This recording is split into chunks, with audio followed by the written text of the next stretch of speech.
नमस्कार दोस्तों, सीसी के इस लाइव डिजिटल लेक्चर में आप सभी का एक बार फिर से स्वागत है। मित्रों, हमारी विशेष श्रृंखला लर्न संस्कृत बी मॉडर्न के अंतर्गत हम आज आपके लिए 26वां अध्याय लेकर आए हैं और हम धन्यवाद देना चाहते हैं आप सभी को कि आपने इस श्रृंखला को सफल बनाया। इस श्रृंखला के माध्यम से आप हर बार कुछ नया सीखते हैं और उसके उपरांत अपनी प्रतिक्रियाएं हमारे साथ साझा करते हैं।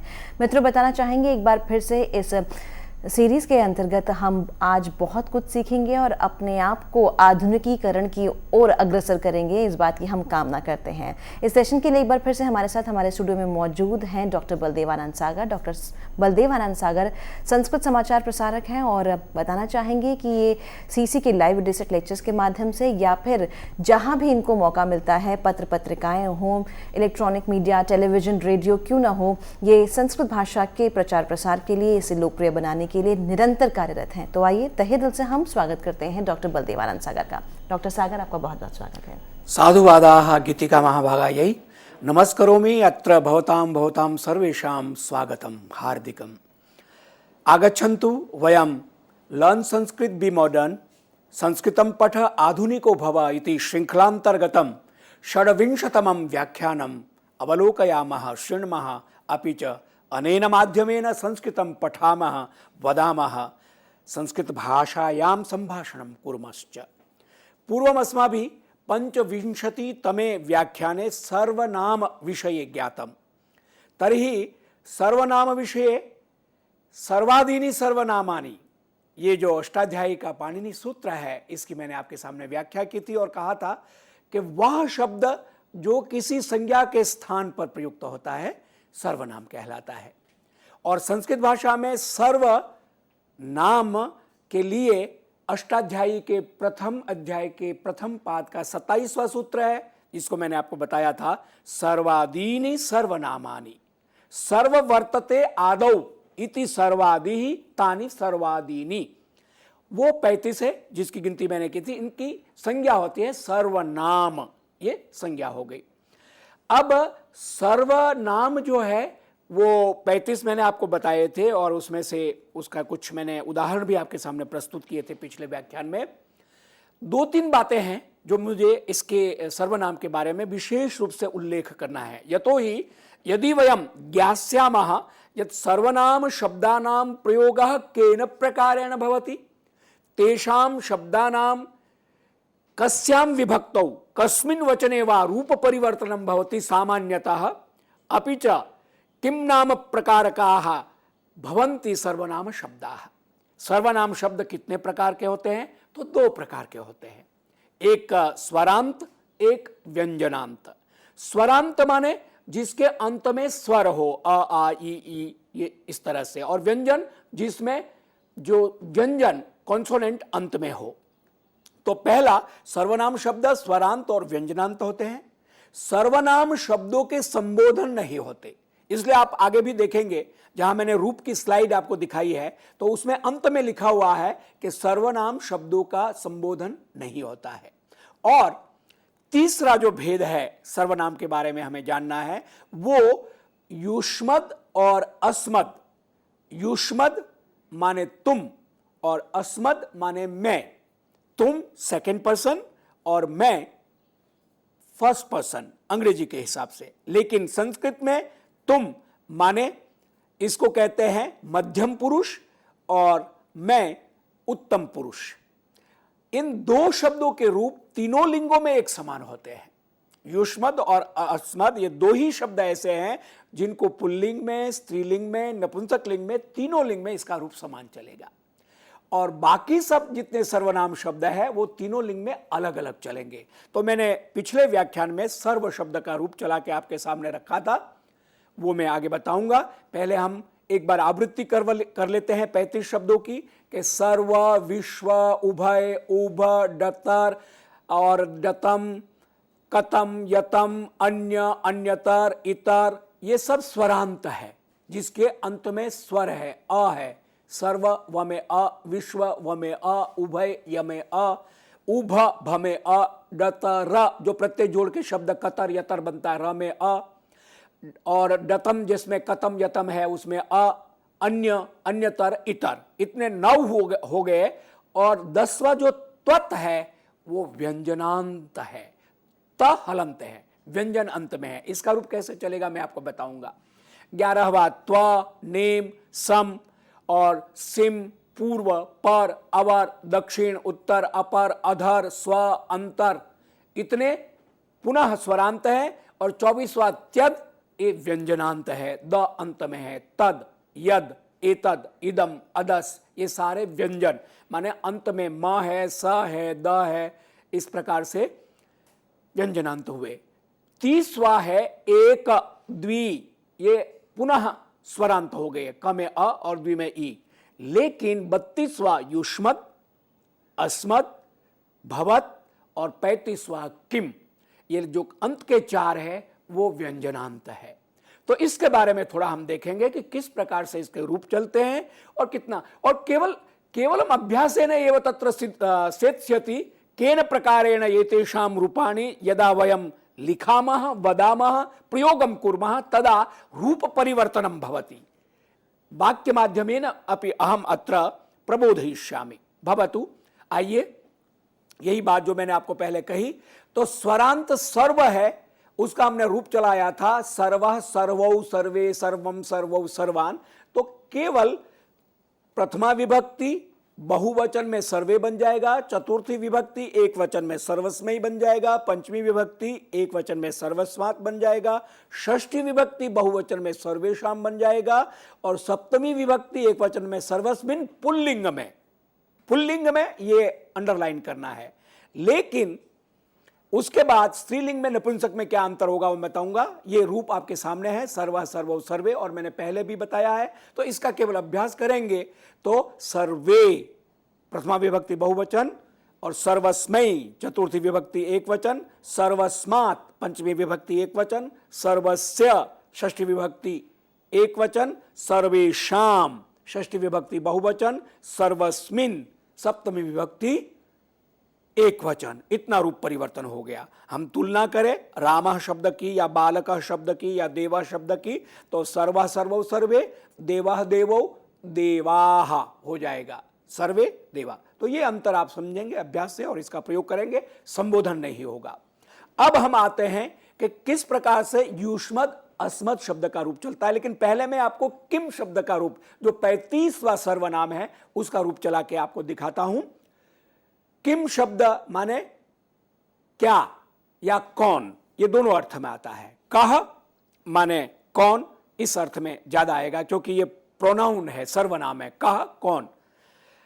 अब इसका पुल्लिंग में रूप चलेगा, मैस्कुलिन जेंडर है, तो कह कौ के, कम कौ कान, केन काभ्याम कई, कस्मै काभ्याम केभ्यः, कस्मात् या कस्मात्, विकल्प से अंत में ये चर्त्व होता है, तो कस्मात् या कस्मात्, काभ्याम केभ्यः, कस्य कयोः केशाम, कस्मिन कयोः केशु।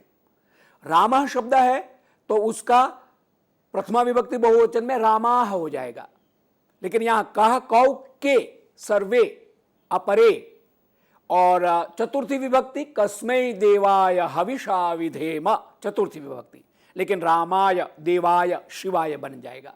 तो ये इतना अंतर हमें देखना है।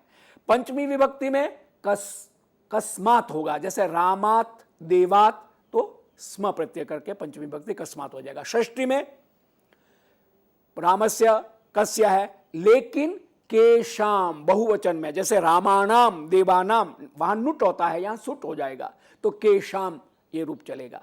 और सप्तमी एक वचन में कस्मिन, वहां देवे और रामे था, यहां स्मिन प्रत्यय के कस्मिन बनेगा।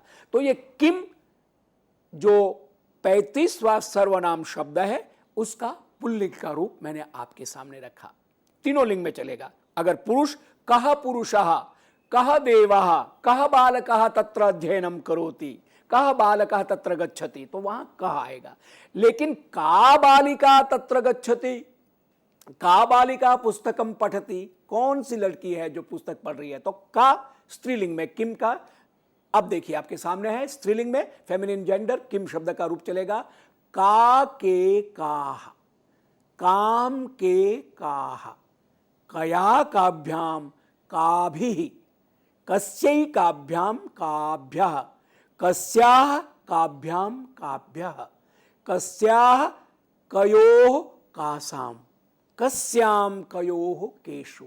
जैसे लता है तो लता लते लताः, लेकिन प्रथमा बहुवचन में लता हो जाएगा और यहां काह हुआ तो बहुवचन में अंतर नहीं आएगा, केवल चतुर्थी एक वचन में वहां लता यही होता है, यहां कस्य ही हो जाएगा काभ्याम काभ्या, और पंचमी में लतायाः यहां कस्याः हो जाएगा काभ्याम काभ्या, षष्ठी में लतायाः कस्याः कयोः, लतानाम कासाम बहुवचन में षष्ठी बहुवचन में अंतर आ जाएगा। इसी तरह सप्तमी बहुवचन लतायाम होता है, यहां कस्याम हो जाएगा कयोः केषु, और सर्वनाम शब्दानाम संबोधनम नास्ति, संबोधन नहीं होता है। तो ये किम शब्द का स्त्रीलिंग का रूप मैंने आपके सामने रखा। अब आइए किम पुस्तकम पठति भवान, कौन सी पुस्तक आप पढ़ रहे हैं, किम नगरम गंतव्यम, किस शहर में जाना है। तो यहां किम नपुंसक लिंग है नगर और पुस्तक के कारण, तो ये नपुंसक लिंग में किम शब्द कैसे चलेगा ये आपके सामने मैं रख रहा हूं। किम के कानी, किम के कानी, केन काभ्याम कई, कस्मै काभ्याम केभ्यः, कस्मात् काभ्याम केभ्यः, कस्य कयोः केषाम, कस्मिन् कयोः केषु। प्रथमा विभक्ति द्वितीया विभक्ति ये दो का केवल आपको अंतर होगा, किम के कानी, किम के कानी द्वितीय विभक्ति बराबर चलेगी। उसके बाद कस्मै कस्मात् शेषम पुंवत बोलते हैं कि बाकी रूप पुल्लिंग के समान चलेंगे नपुंसक लिंग के। तो इस तरह से तीनों लिंग में हमने किम शब्द के रूप चलाए जो तीनों लिंग में चलेंगे, लेकिन सर्वनाम शब्दों में युष्मद और अस्मद केवल तीनों लिंग में समान चलेगा। देखिए आपके सामने मैं रखता हूं, युष्मद यानी तुम और अस्मद माने मैं, इन दो शब्दों के रूप तीनों लिंग में एक समान होते हैं। युष्मद शब्द तुम, त्वम, युवाम, यूयम, प्रथमा विभक्ति तीनों वचनों में, द्वितीय विभक्ति त्वाम, युवाम, युष्मा, तृतीया विभक्ति त्वया, युवाभ्याम, युष्माभिः, चतुर्थी विभक्ति तीनों वचन तुभ्यम, युवाभ्याम, युष्मभ्यः, पंचमी विभक्ति त्वत्, युवाभ्याम, युष्मत्, षष्ठी विभक्ति तीनों वचन तव, युवयोः, युष्माकम, और सप्तमी विभक्ति त्वयि, युवयोः, युष्मासु। सर्वनाम शब्दानाम संबोधनम नैवास्ति। साधु। अब इसमें मैं जो सेकंड पर्सन है यानी कि मध्यम पुरुष है उसके लिए त्वम कुत्र गच्छसि, त्वम कथम न आगच्छसि, त्वम कथम न वदसि, इस तरह से प्रयोग करता हूं। त्वया, अब उसको ये पैसिव वॉइस था, एक्टिव वॉइस के हिसाब से मैंने किया। पैसिव वॉइस में त्वया कुत्र गंतव्यम, आपको कहां जाना है, त्वया इदम करणीयम वर्तते, तुम्हें यह काम करना चाहिए, त्वया इदम कार्यम करणीयम, ऐसे।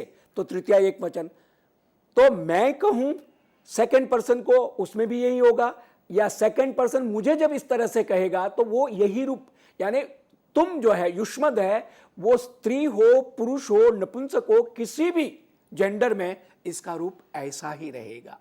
इसीलिए विशेष रूप से सर्वनाम में ये दो शब्द युष्मद और अस्मद जिसमें समान रूप चलता है, और इसमें तव और अस्मद में मम हो जाएगा। तव इदम कार्यम शोभनम वर्तते, तव इदम रूपम अतीव रमणीयम वर्तते, इस तरह से।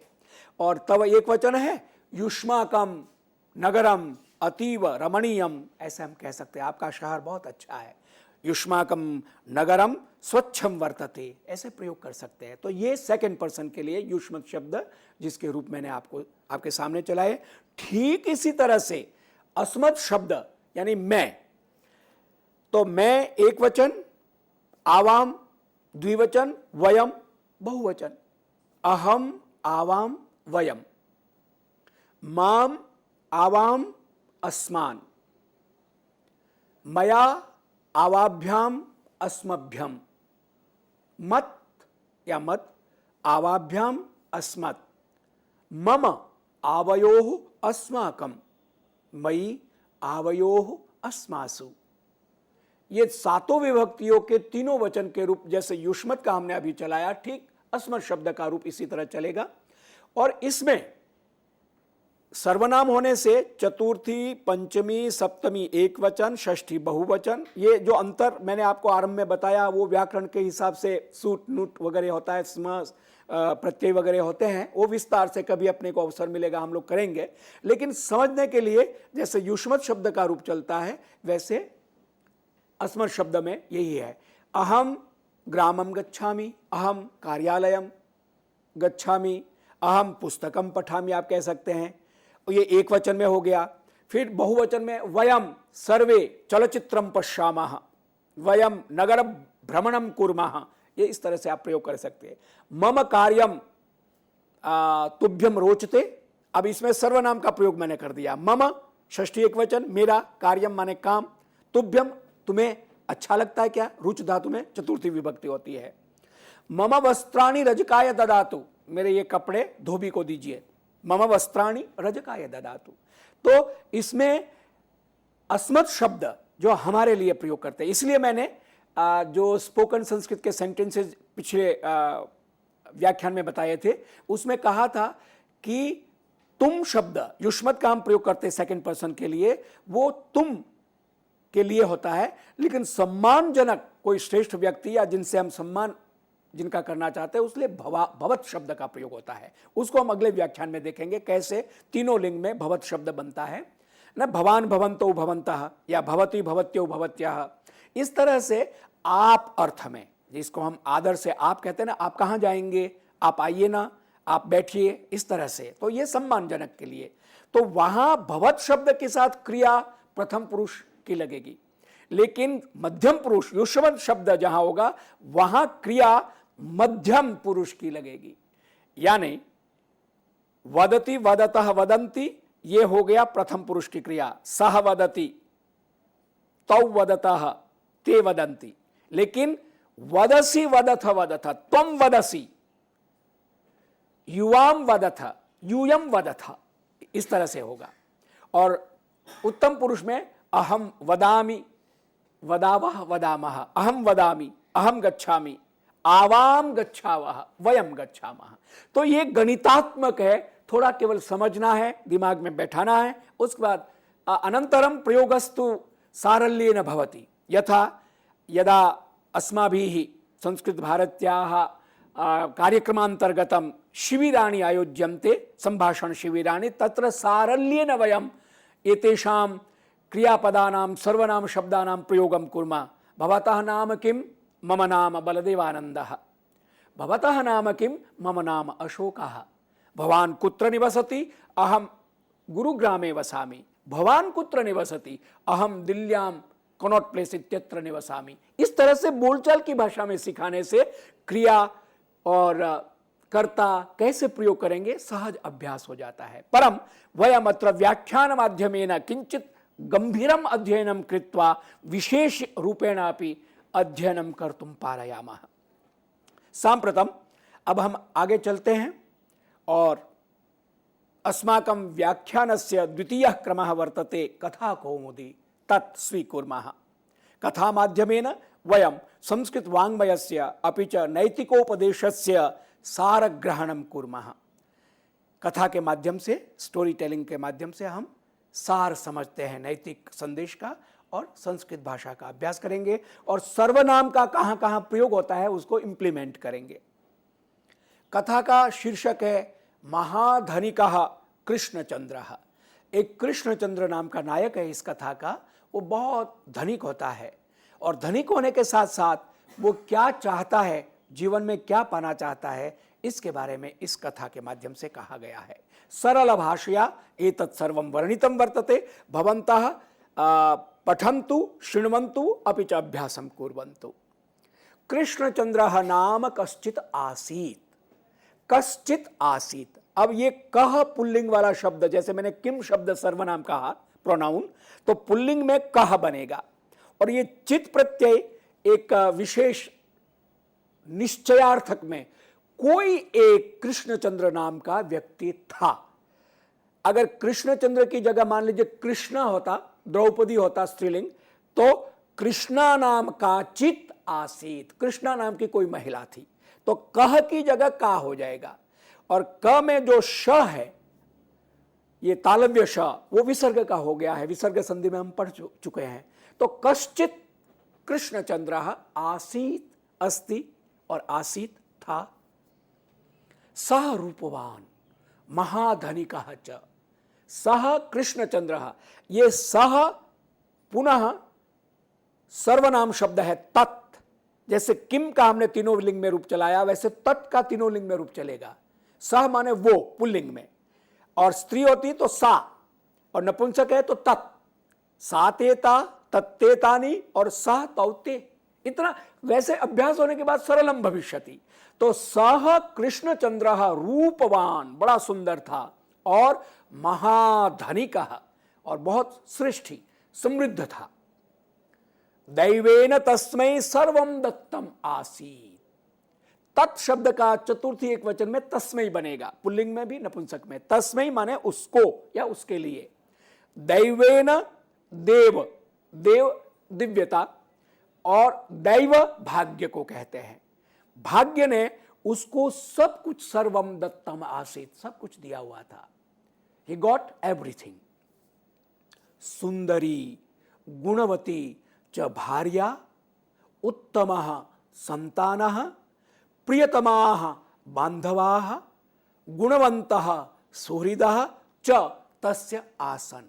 अब क्या क्या था उसके पास, उसका वर्णन लेखक करता है कि उसकी भार्या माने पत्नी कैसी थी, गुणवती, अपि च सुंदरी, रूपवती थी, गुणवती थी। उत्तमः संतानः, उसके जो पुत्र और पुत्रियां थी वो उत्तम थे, श्रेष्ठ चरित्र वाले थे। प्रियतमाः बांधवाः, और उसके जो बंधु बांधव ज्ञातिजन थे वो बहुत प्रियतम, उसको बहुत प्यार करते थे। गुणवंतः सुहृदः, उसके सुहृद माने मित्र लोग, जो वेल विशर थे उसके, वो कैसे थे, गुणवंतः, गुणवान थे। तस्य, तत् शब्द का षष्ठी एक वचन, तस्य, कस्य, यस्य आसन थे। मुझे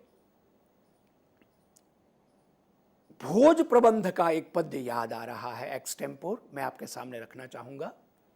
और आप सबसे जो संस्कृत में रुचि रखते हैं उनको प्रार्थना करूंगा कि आप लोग भोज प्रबंध का ये कवि वल्लाद है इसके, ये भोज प्रबंध अवश्य पढ़िए। क्यों कि ये गल्प काव्य है।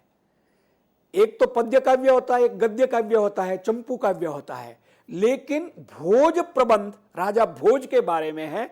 और गल्प काव्य माने ये अतिरंजक, कल्पना इसमें ज्यादा है, वस्तु स्थिति कम है। इतिहास को लेकर और कल्पना को लेकर कवि वल्लाद ने इसकी रचना की है। राजा भोज जो मध्य प्रदेश में धारा नगरी है उसके राजा थे, वो ऐतिहासिक सत्य है। और वो बहुत संस्कृत प्रेमी थे, स्वयं संस्कृत के विद्वान कवि थे।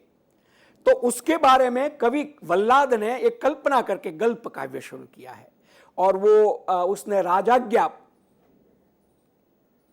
प्रचारित कर दी थी, एक गवर्नमेंट ऑर्डर, कि कोई भी राजा भोज की नगरी में, धारा नगरी में आएगा वो संस्कृत में ही बात करेगा। और संस्कृत के अलावा बात करते हुए अगर वो कविता करता है और वो कविता राजा भोज को सुनाता है तो राजा भोज उसको इनाम देते थे। लक्षम ददौ, कोटि ददौ, सहस्रम ददौ, सोनम और वो देते थे। तो विद्वान लोग अपना राज दरबार में जाते थे, कविता सुनाते थे, राजा भोज उनको इनाम देते थे।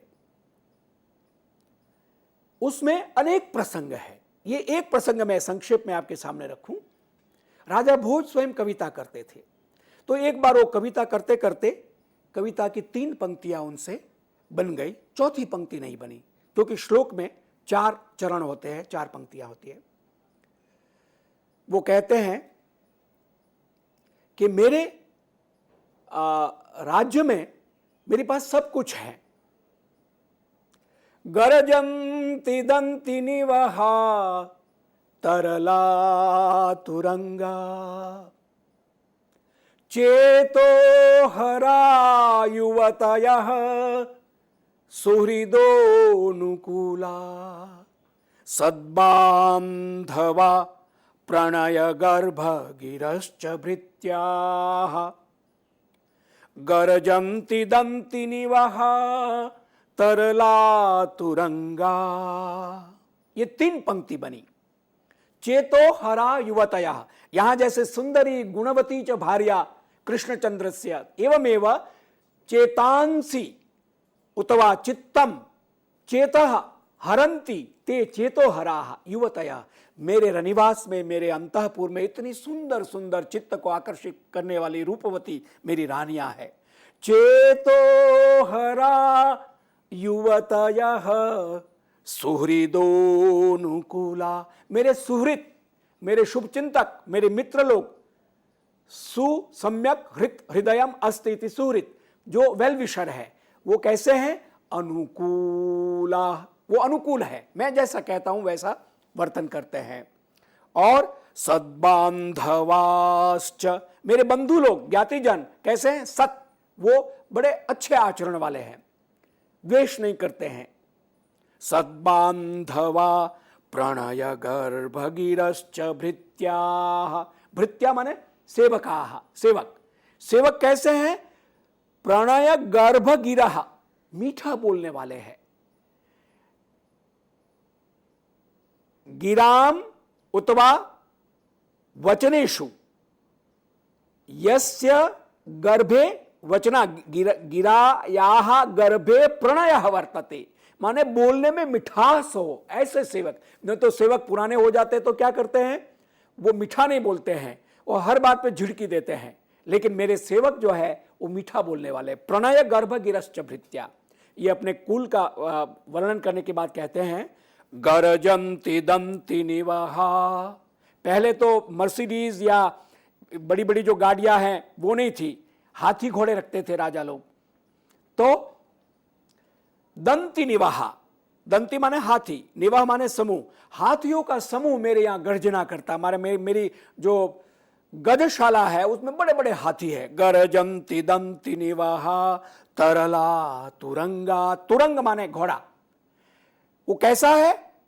तरला, बहुत गति वाले, सरपट दौड़ने वाले। घोड़े की जो गति है वो खास मानी जाती है। अगर तेज नहीं चलता है घोड़ा तो उत्कृष्ट घोड़ा नहीं माना जाता।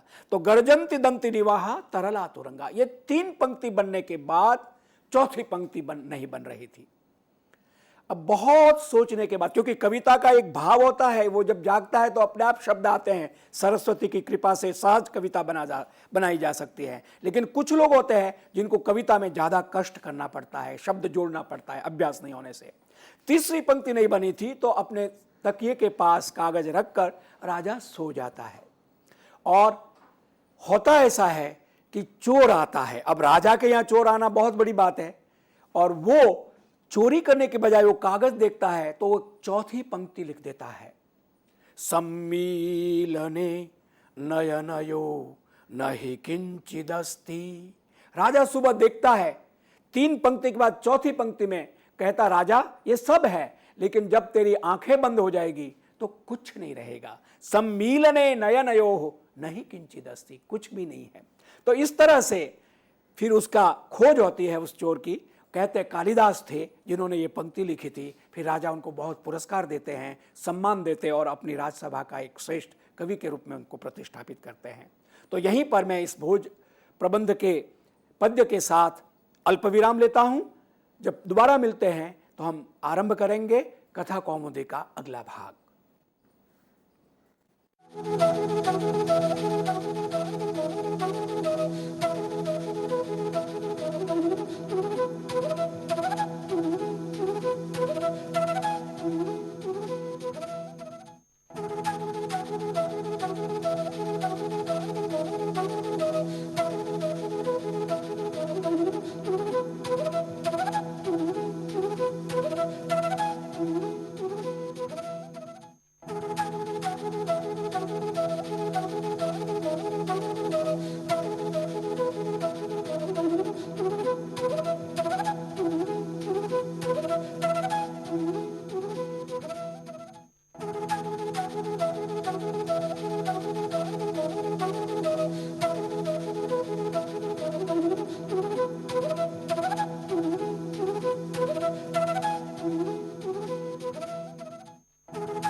एतस्मात् अल्प विरामात् प्राक् अस्माभिः कथा कौमुदी प्रभागान्तर्गतं महाधनिकः कृष्णचन्द्रः इति कथा श्रूयते स्म। सुंदरी गुणवती च भार्या, उत्तमः सन्तानः, प्रियतमाः बान्धवाः, गुणवन्तः सुहृदः च तस्य आसन्। परं तथापि तस्य पूर्णा संतुष्टिः न आसीत्। इतना कुछ होने के बाद भी कृष्णचंद्र को पूर्ण संतुष्टि नहीं थी, अपने जीवन से वो प्रसन्न नहीं था, इतनी अनुकूलता होने के बाद भी।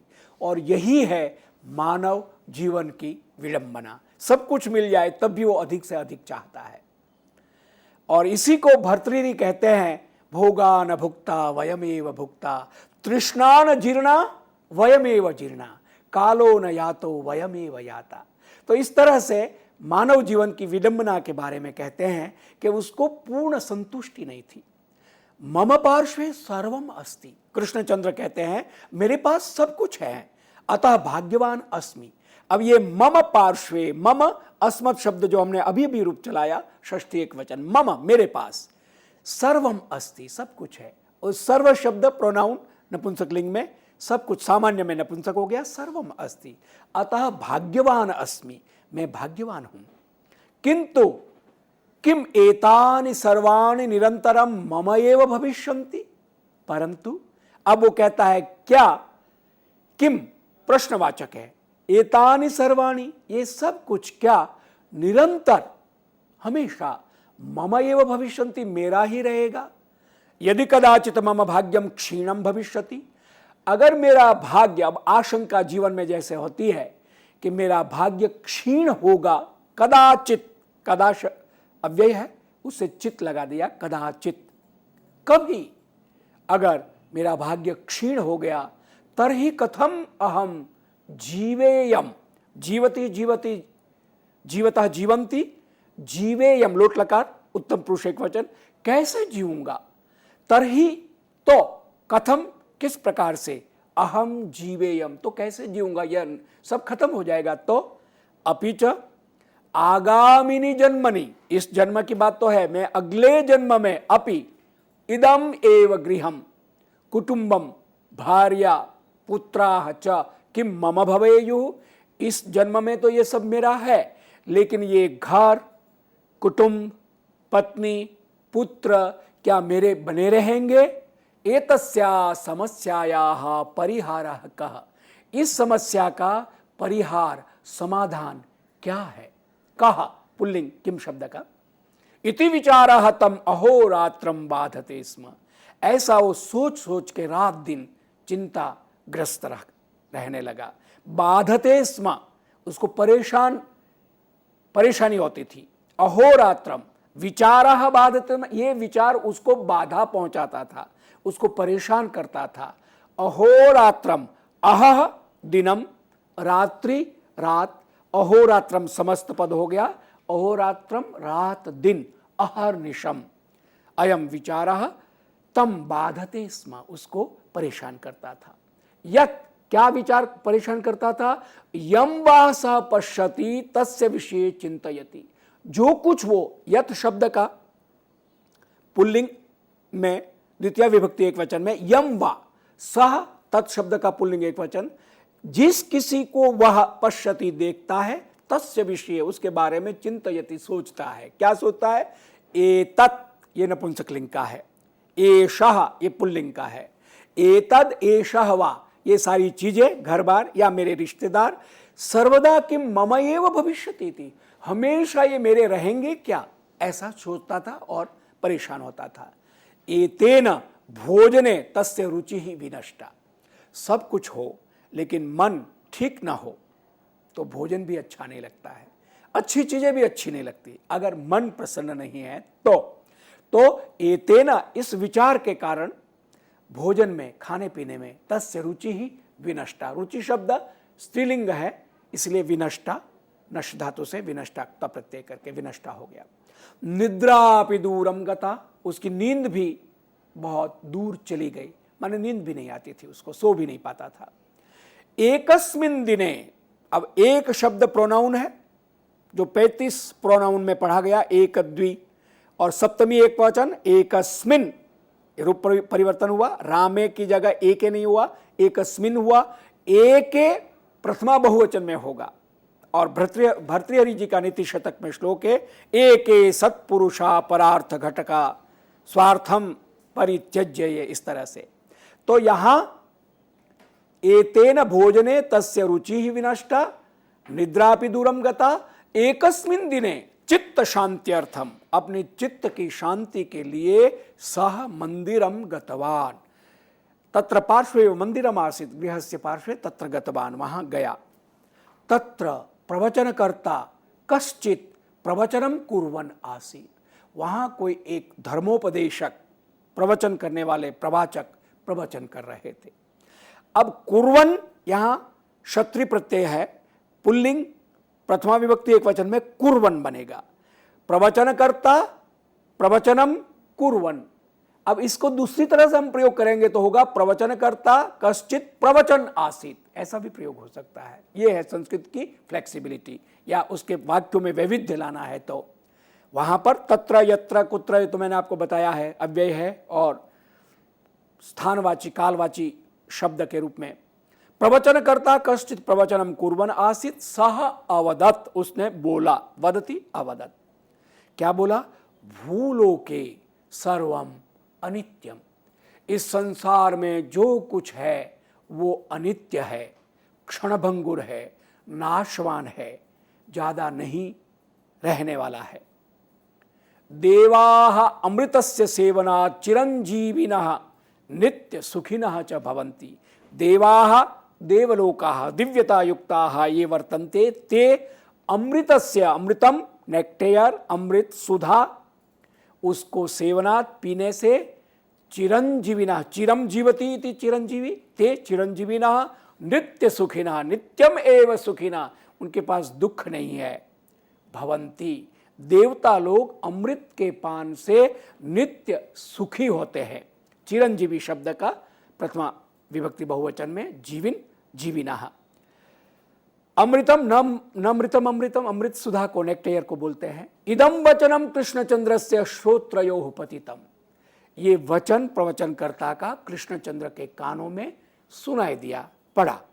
तस्य मनसी, अब सारे प्रोनाउन के यहां प्रयोग है इदम।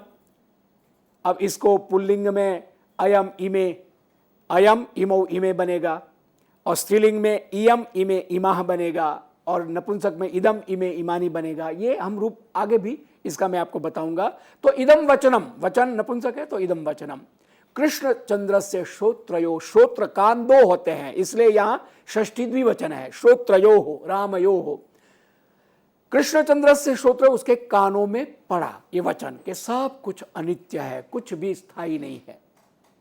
तस्य मनसी उपायः कश्चन उत्पन्न, तो उसके मन में कुछ उपाय आया कृष्णचंद्र के, अगर अनित्य है और मेरा ही बना रहे तो मुझे क्या करना चाहिए? यदि अहम कुटुंब जनाः च अमृतम सेवेमहि, अगर मैं और मेरे परिवार के लोग अमृत का सेवन कर ले तो हम हमेशा सुखी रहेंगे, अमर बन जाएंगे, मरेंगे नहीं।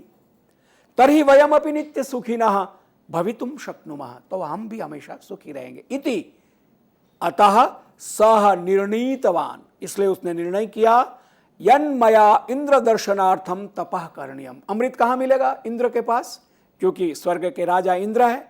और 14 रत्नों का जब समुद्र मंथन होता जिसमें से अमृत निकलता है तो उस अमृत का विभाजन होता देवता और दानवों के बीच में, देवताओं को अमृत मिलता है, ये सब पौराणिक कथा हम जानते हैं। तो इंद्र का तप करूं, इंद्र को प्रसन्न करूं, अमृत लूं, और मैं और मेरे कुटुंबीजन अमृत का अगर हम सेवन करेंगे तो अमर हो जाएंगे।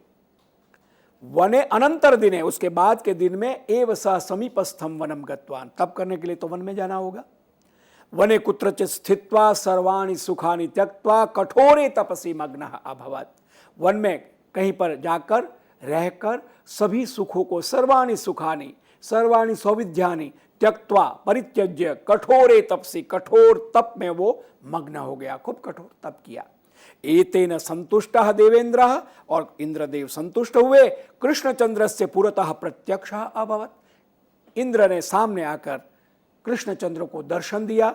अमृत पूर्णम घटम एकम तस्मै दत्वा, अमृत से भरा हुआ घड़ा उसको देखकर सह अवदत, उसने कहा, हे कृष्णचंद्र, भवान आतृप्ति अमृतम पातुम अर्हति, तुम तृप्ति जितना चाहो तृप्त होने तक अमृत पी सकते हो।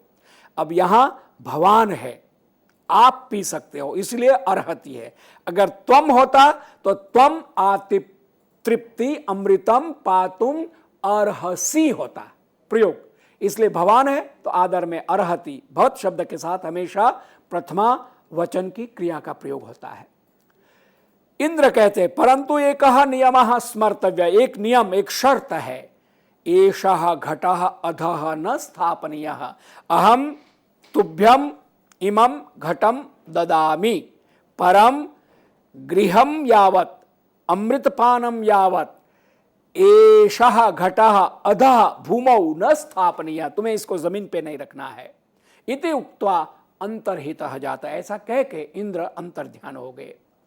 यदा वनस्य मध्यभागः अतीतः, अब वो वन से जब घर आते हैं तो आधा रास्ता पार करने के बाद कृष्णचंद्रेण शौच शंका प्राप्ता, उसको निपटने की, लेट्रिन जाने की इच्छा हुई। तड़ागः कश्चन तेन समीपे दृष्टा, पुराना समय था, तालाब पास में था। अमृत घटम किम करोमि, इस घड़े को कहाँ रखूं, अगर नीचे रखूंगा तो इंद्रदेव ने कहा नीचे नहीं रखना है, शर्त है, और मुझे शौच के लिए जाना है।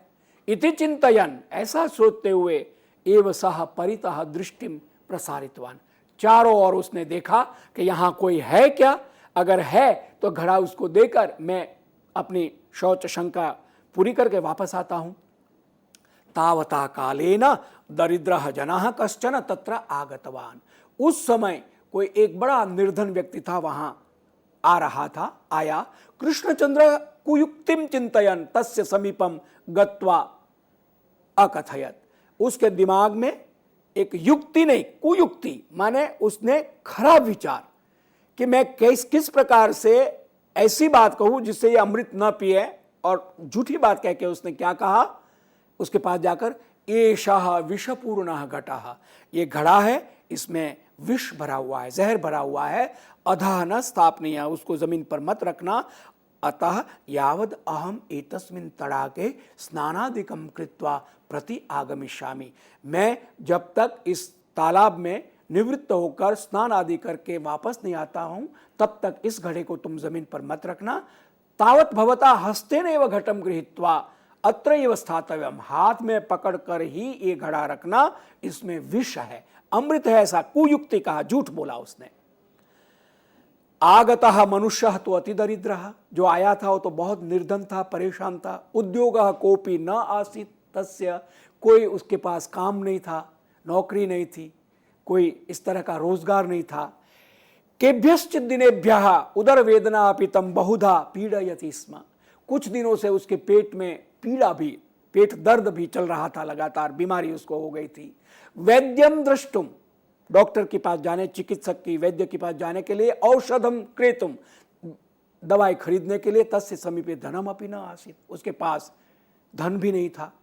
जीवने विरक्तिम प्राप्तवान सह, तो जीवन में उसको विरक्ति हो गई कि मैं क्या करूंगा ऐसा जीवन जीकर, धन नहीं है, काम नहीं है, बीमारी है, अच्छा है मैं विष पान कर लूं। लोके मादृशस्य जीवनम असाध्यम, इस संसार में मेरे जैसे लोगों का जीवन बहुत दुष्कर है, असाध्य है, कठिन है, परेशानी भरा हुआ है। मम मरणम एव उचितम, मैं मर जाऊं तो अच्छा है। इति निश्चित्य, ऐसा सोचकर, निश्चय करके, विष पदार्थस्य अन्वेषणार्थम एव वनम प्रविष्टवान, वो विष पान के लिए, विष जहर ढूंढने के लिए ही आया था जंगल में, कि कहीं से मुझे जहर मिले, विष पान करूं और अपना जीवन समाप्त करूं। अकस्मात कृष्णचंद्रेण दत्तः विषघटः अमृत घटैव तस्मै, अब ये विडंबना है, उसमें अमृत था, कृष्णचंद्र ने कहा इसमें विष है। अब ये जो दरिद्र व्यक्ति, निर्धन व्यक्ति था, उसको वो विष वाला घड़ा अमृत घड़ा लगा। अकस्मात, न कस्मात, अकस्मात माने एकाएक, कृष्णचंद्रेण दत्तः, कृष्णचंद्र नाम नायकेन अस्याः कथायाः दत्तः प्रदत्तः घटः अमृत घटः विष घटः इव तस्मै प्रतीयते, उसको विष अमृत घट लगा। सह झटिति, ये झटिति अव्यय है, हम हिंदी में भी झट बोलते हैं और भारतीय भाषाओं में झट से हमने ये काम कर दिया। ये संस्कृत का शब्द है झटिति। झटिति तुरंत, घटम उद्घाट्य, घड़ा खोल के विषम पीतवान, विष पान किया। विष तो नहीं था, अमृत था, लेकिन कृष्णचंद्र ने कहा विष है। तेन कीदृशम फलम प्राप्तम इति पुनः वक्तव्यम न अस्ति खलु। ये कहानी बहुत उत्तम है। इसका जो ऐसा कहा जाता है कहानी लेखन की कला के बारे में कि कहानी में नायक नायिका या जिस प्रकार की कथा किसी भी भाषा की हो, लेकिन कहानी का अंत, कथा का अंत अगर उसमें लेखक की कला का दर्शन होता है। इसका अंत बहुत एकदम इन्होंने किया कि उसने विषपान कर लिया उस निर्धन ने। तेन अति निर्धनेन जनेन येन विषम पीतम कीदृशम फलम प्राप्तम, कैसा फल मिला, वो तो अमर हो गया। इति पुनः वक्तव्यम न अस्ति, अब कहने की जरूरत नहीं है। यानी कृष्णचंद्र जो अमर होना चाह रहा था वो नहीं हुआ, और वो निर्धन जो मरना चाह रहा था वो अमर हो गया। ये इस कहानी का संदेश है। और इस माध्यम से हमने प्रोनाउन और सरल संस्कृत के बारे में जाना। मैं समझता हूं कि आज हम संस्कृत वाक्यों का अभ्यास, संस्कृत संभाषणाभ्यास कुछ ही वाक्यों का करते हैं, क्योंकि गीता के 3 श्लोकों की व्याख्या जो बाकी है पिछले 1-2 प्रवचनों आख्यानों में पूरा नहीं हो रहा है, तो उसको हम पूरा करते हैं। किंतु केशांचन शब्दानाम अभ्यासम कुर्मः। आइए संभाषणाभ्यासः। 50तमं वाक्यम भवान किम करोति, व्हाट डू यू डू, आप क्या करते हैं। केवल त्वम और भवान में जो अंतर है उसके अनुसार क्रिया का अंतर आपको समझना है। आप क्या करते हैं, तुम क्या करते हो हिंदी में बोलेंगे। अंग्रेजी में तो what do you do he रहेगा, चाहे आप हो या योरसेल्फ करते हैं सम्मान में, लेकिन संस्कृत में भवान किम करोति अथवा त्वम किम करोसि। अहम विद्यालय कार्यम करोमि, मैं विद्यालय में काम करता हूं। I am working in school. अहम है, करोमि। अहम ना भी प्रयोग करे तो विद्यालय कार्यम करोमि से काम चल जाएगा। प्लीज गिव द बुक, कृपया पुस्तक दीजिए, कृपया पुस्तकम ददातु, कृपया पात्रम ददातु, कृपया लेखनीम ददातु। इस तरह से वाक्यों का मैं प्रयोग करेंगे, प्लीज गिव मी। तो कृपया, यहां एक बात और मैं कहना चाहूंगा। बहुत सारे पठित साक्षर लोग, व्याकरण का छात्र हूं, मुझे क्षमा करेंगे, बार बार कई सारी बातें कहता हूं, पॉइंट आउट, लेकिन ठीक वैसे कि व्याकरण में शुद्ध भाषा बोलते हुए कहीं कोई दोष थोड़ा सा आता तो कर्णकटु लगता है, कान में वो खूंचता है। जैसे कोई बहुत अच्छा संगीत का विद्वान हो और सुर गलत लग जाए तो उनको एकदम अखरेगा इस तरह से। कृपया करके ये मुझे दीजिए, ऐसा बोलते हैं हिंदी में, ऐसा नहीं होता है। कृपया का मतलब ही होता है कृपा करके। तो कृपया करके दीजिए, कृपया करके शांत रहिए नहीं, कृपा करके शांत रहिए या कृपया शांत रहिए। ये कृपा शब्द का तृतीया विभक्ति एक वचन में कृपया बनेगा, लतया, गंगया, गीतिकया। तो कृपया माने कृपा करके। जब कृपा करके हो गया तो कृपया कृपा कीजिए या कृपा करके कृपया मत बोलिए, ऐसा नहीं होगा। डबल मतलब बोलने का हो गया। अब कोई प्रयोग ही करना चाहता है तो करें, लेकिन अशुद्ध होगा। कृपया शांत रहिए या कृपा करके शांत रहिए, ये प्रयोग दोनों शुद्ध है। तो कृपया पुस्तकम ददातु, प्लीज गिव द बुक, कृपया पुस्तक दीजिए। अगला वाक्य है तत्र राकेशः अस्ति किम, राकेश जी वहां है, इज राकेश देयर। मम वचनम शृणोतु, त्वम शृणोतु, मेरी बात सुनिए, प्लीज लिसन टू मी। भवतः का हानि, आपका क्या बिगड़ा। व्हाट डू यू लूज, इन वाक्यों का हमने प्रयोग किया था। अब नए कुछ वाक्य लेते हैं। किमर्थम एतावान विलंबः, इतनी देरी क्यों हुई, क्योंकि, वाई सच ए डिले, इस तरह से। किमपि न भविष्यति, नथिंग विल हैपन, कुछ नहीं होगा। अब ये किम, अभी हमने किम शब्द का तीनों लिंग में रूप चलाया, यहां नपुंसक में है। तो संस्कृत व्याकरण का एक नियम है, सामान्य नपुंसकम। सामान्य जहां होगा, कोई विशिष्ट लिंग जेंडर नहीं होगा, तो वहां नपुंसक लिंग का प्रयोग होगा। इसलिए संस्कृतम, संस्कृत भाषा अगर होगी तो आकारांत भाषा, संस्कृता भाषा ऐसा कहेंगे। लेकिन सामान्य है तो भाषा भी होगा, विज्ञान भी होगा, वांग्मय भी होगा, साहित्य भी होगा, ये सारा संस्कृतम कहने से हो जाता है। तो सामान्य नपुंसकम। और अभी अभी 3 दिन की कार्यशाला हुई कानपुर में।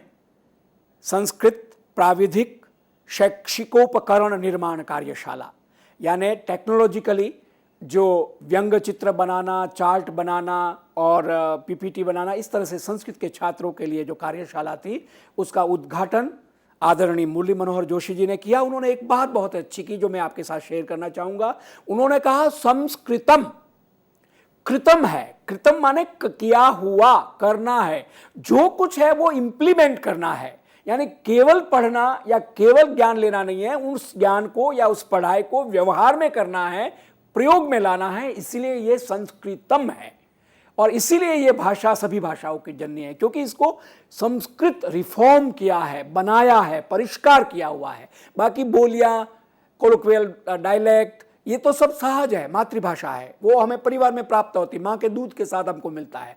लेकिन जिसको रिफाइन किया है, बनाया गया है, जिसको कंप्यूटर विज्ञान आजकल आर्टिफिशियल इंटेलिजेंस के माध्यम से जानते हैं, वो संस्कृतम है। इसलिए सामान्य में नपुंसकलिंग, किमपि न भविष्यति, कुछ नहीं होगा, नथिंग विल हैपन।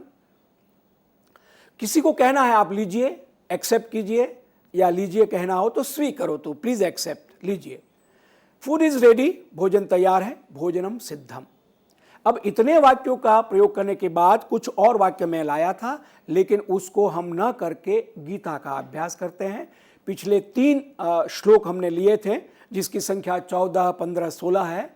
ततः श्वेतेर हयेर युक्ते महति स्यंदरे स्थितौ माधवः पांडवश्चैव दिव्यो शंखौ प्रदध्मतुः पांचजन्यम ऋषिकेशो देवदत्तम धनंजय पौंड्रम दध्मौ महाशंखम भीमकर्मा वृकोदरः अनंत विजयम राजा कुंतीपुत्रो युधिष्ठिरः नकुलः सहदेवश्च सुघोषमणि पुष्पकौ। 23वें व्याख्यान में, 24वें व्याख्यान में हम इसको लिया, उसकी व्याख्या की थी। जो शेष व्याख्या है वो मैं आपके सामने रखता हूं। और इसका अर्थ आप जानते हैं कि उसके बाद जैसे उस क्षेत्र में दुर्योधन की सेना ने, भीष्म पितामह और इन्होंने शंख बजाया, तो इधर पांडु यानी अर्जुन की सेना में, युधिष्ठिर की सेना में किस किस ने शंख बजाया? श्वेतेर हयेर, सफेद घोड़ों से युक्त माने जुड़े हुए हैं, महति महान, स्यंदन माने रथ में, स्थितौ बैठे हुए, कौन कौन? माधवः, माधवः कृष्णः, पांडवः अर्जुन, वो दिव्यो शंखौ प्रदध्मतु, दिव्य उनके जो शंख थे उसको उन्होंने फूंका, बजाया। तो जो ऋषिकेश है, कृष्ण है, उन्होंने क्या किया? पांचजन्यम, पांचजन्य नाम का शंख बजाया। और धनंजय जो अर्जुन है उसने देवदत्त नाम का शंख बजाया। और उसके बाद भीमकर्मा, जो भीम, भीषण कार्य वाला वृकोदर जो भीम है, भीमसेन, उन्होंने अपना पौंड्रम महाशंखम दध्मो, उसके शंख का नाम पौंड्र है, उसको बजाया। और युधिष्ठिर ने अनंत विजय नाम का, युधिष्ठिर राजा है, सबसे बड़े हैं, तो उन्होंने अनंत विजय नाम का, और उसको कुंती पुत्र उसका विशेषण दिया। और नकुल और सहदेव ने सुघोष मणि पुष्पकौ, नकुल का शंख का नाम है सुघोष और सहदेव के शंख का नाम है मणि पुष्पक, ये सबने बजाया। अब इसके हम व्याख्या देखते हैं कि कुंत्याः पुत्रः इति कुंतीपुत्रः, षष्ठी तत्पुरुष समास हुआ। कुंती शब्द है दीर्घ इकारांत, षष्ठी एक वचन में कुंत्याः बन जाएगा। Name of mother of Pandava, स्त्रीलिंग में विशेष नाम है। षष्ठी विभक्ति एक वचन में कुंत्याः। पुत्रः सन पुल्लिंग में, तस्य प्रथमा विभक्ति एक वचनम पुत्रः। युधिष्ठिरः, अब युधिष्ठिर को हम समझे, an epithet of the eldest Pandava, one who is steadfast in battle, युद्ध में जो स्थिर हो, युधि युद्धे स्थिरः, युधिष्ठिरः। जो स है उसको मूर्धन्य श और थ है उसको ठ हो जाएगा, संधि होगी, विसर्ग संधि और व्यंजन संधि के साथ हम इसको युधिष्ठिर बनाएंगे। सामासिक पुल्लिंग नाम है और प्रथमा विभक्ति एक वचन में युधिष्ठिर बनेगा। और युधि स्थिरा इति युधिष्ठिरा, अलुक सप्तमी तत्पुरुष यहां हुआ है। युद्ध धातु से चौथे गण की धातु है, आत्मनेपदी, टू फाइट ए वॉर। तस्मात् स्त्रीलिंगी नाम युद्ध, वॉर या बैटल को युद्ध कहते हैं। सप्तमी विभक्ति एक वचन युधि। स्थिरः स्था धातु, ये वादिगण में परस्मैपदी धातु है, टू स्टे या टू स्टे स्टिल, स्थिर रहना, तस्मात् विशेषणम स्थिरः।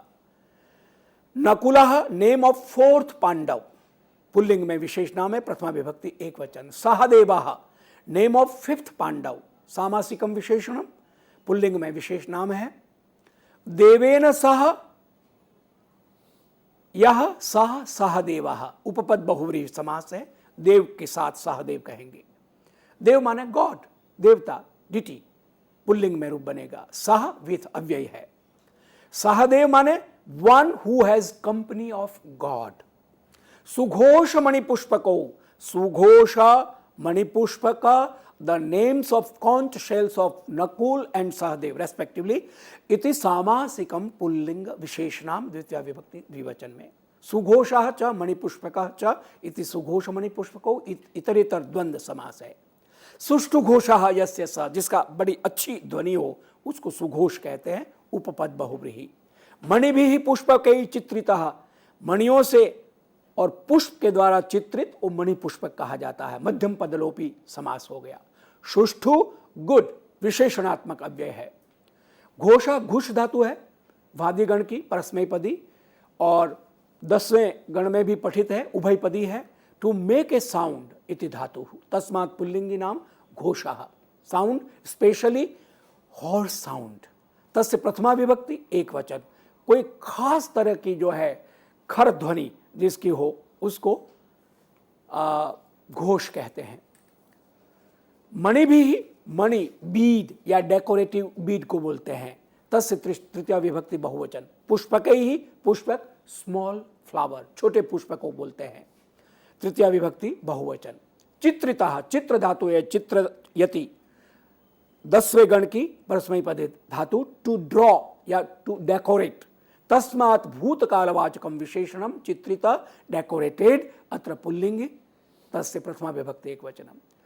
अब एक्सरसाइज है चौथी, अरेंज द सुभाषित in prose syntax and give its translation into English. अन्वयान कृत्वा आंग्ल भाषायाम अनुवादान ददतु, ततः श्वेतैः हयैः युक्ते महति स्यंदने स्थितौ माधवः पांडवः च दिव्यौ शंखौ pradadmatu eva.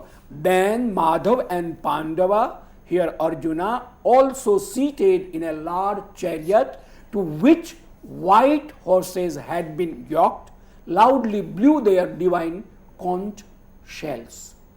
Rishikeshah Panchajanyam dadmau, Dhananjaya cha Devadattam dadmau. Rishikesha blew his Panchajanya and Dhananjay blew his Devadatta conch.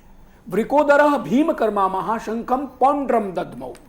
Large-bellied Bhima, known for his frightful acts or known for his fearlessness, blew his large conch shell Pondra.